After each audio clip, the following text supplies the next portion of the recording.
Hey everyone, welcome back to Inside Hockey with Nikitos.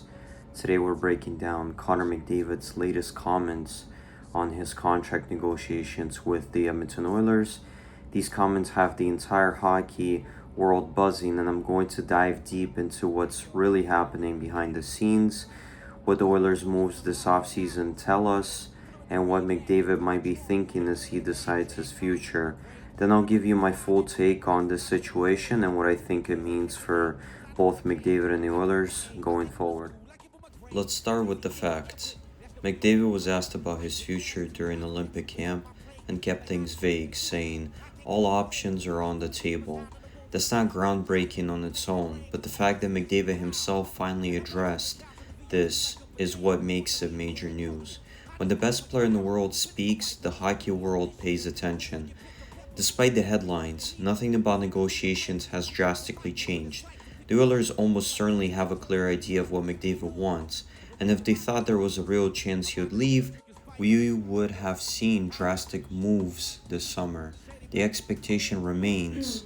McDavid will sign a deal between 2 and 8 years, keeping Edmonton's Stanley Cup window alive.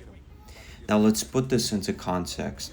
After Edmonton's second straight loss to the Florida Panthers in the Stanley Cup Final, McDavid voiced frustration over their inability to adjust, saying they were banging their heads against the wall.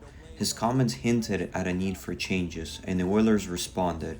Here's what they did.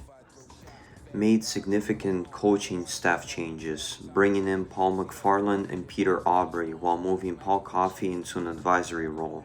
Added promising young talents like Isaac Howard and Matt Savoy, both expected to play meaningful roles. Locked up Evan Bouchard with a long-term deal, although it's more like a 4-year contract, but let's go with that. They didn't make a big goalie move, but a deadline addition could still be in play. These moves send one clear message. Edmonton is listening to their captain, but McDavid's decision isn't about this season, it's about the next 8 years of his career. This negotiation isn't about money, it's about trust and vision. McDavid wants to know that this team can sustainably contend. The Oilers' offense dipped from 325 goals in the 2022-23 NHL season to just 259 last year, and McDavid may want to return to that aggressive dynamic style that made them one of the league's scariest teams. Now, here's where I stand on this. I'm not as confident anymore that McDavid is leaning towards leaving, but I still think this is very much a wait-and-see game. McDavid is going to make the best decision for himself, and while Edmonton has clearly responded to his feedback by changing things up, that doesn't guarantee he'll align with their vision long-term. He could very well sign a shorter-term deal just to see how these things play out before committing fully.